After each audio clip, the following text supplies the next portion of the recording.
David has talked about the financial meltdown that is in process, even though they're covering it up with the biggest bailout in the history of the world. We've talked about the derivatives potential and how derivatives have grown to $681 trillion and how we added $281 trillion to the derivatives pyramid in the last year and $143 trillion to the global derivatives pyramid in the last quarter of last year. Ladies and gentlemen, the system is out of control. Wall Street is out of control. Their greed is driving them and the rest of us towards financial destruction. And almost nobody understands it.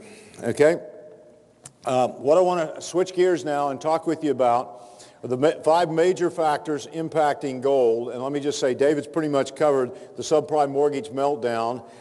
Indeed, it is impacting gold, and one of the reasons why gold is up, when people feel very nervous or insecure about the financial system, they will buy gold. Yes, I hate to say it, but people, when they get fearful, they do buy gold. It's a barometer of people's anxiety, stress, or discomfort with the financial system. And so the subprime mortgage meltdown has been very bullish for gold. Indeed, since the real estate bubble was being formed by the Fed starting about 2001, the gold market has exploded. It's gone up fourfold from 250 up to 1031, and it's in a pullback correction phase right now. Okay, I think I'll jump in and start talking about the collapsing U.S. dollar, because it has huge impact on the price of gold, and it has huge impact on all of our lives, and most people don't have a clue as to what the dropping dollar really means. First of all, gold. This is just a chart of gold, and it shows you that gold is in a bit of an uptrend, and we'll show you some other charts on gold that tell different aspects of the story as we move along. Let's talk about the anatomy of a very sick U.S. dollar.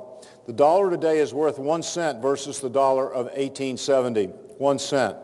The dollar is worth 2 cents in 1919 dollars, but the lion's share of the dollar decline has been since 1970, over 80%, over 80%. The long-term dollar decline began when the birth of the U.S., or with the birth of the U.S. Fed in 1913, which ended over 100 years of dollar price stability. This again shows the trend of the dollar from 1972 down to the present very clearly in an incredible downtrend.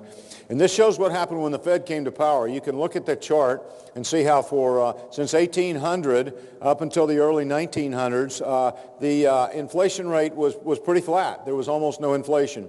And then the Fed came on stream, and they were supposed to do all kinds of great things and so forth.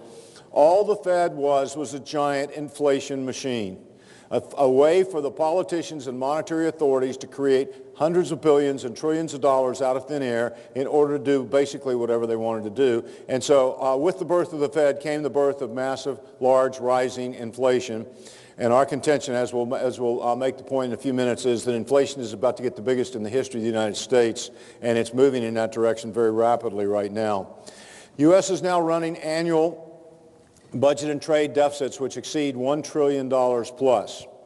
The Fed is creating annually $1 to $2 trillion or more in new dollar liquidity, literally out of thin air.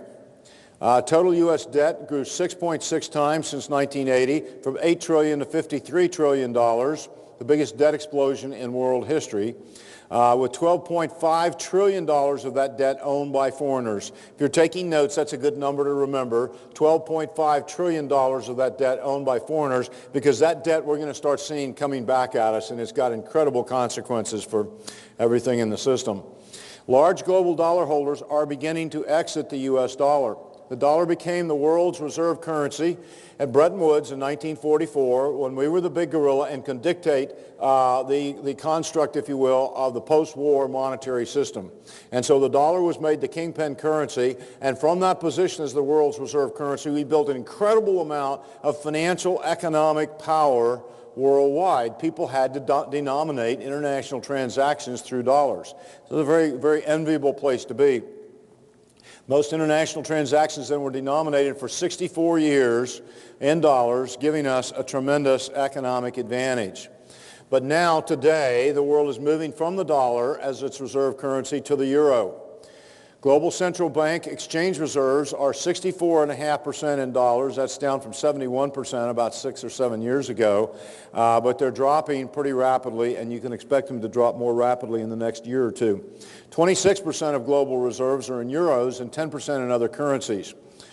OPEC oil producers and Russia and China are pushing to redenominate global oil transactions in euros.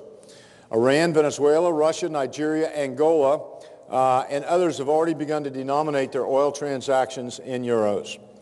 In mid-2006, the IMF director for the Middle East and Central Asia urged the Persian Gulf countries to peg their currencies to the euro instead of to the dollar. There are now more euros in circulation, that is currency and bonds, than there are dollars, so the euro is now big enough to become the new world reserve currency. British pound's a strong currency, but not big enough. Same with the Swiss franc, same with the Australian or the New Zealand or Canadian dollars. But the euro is big enough to function as a reserve currency.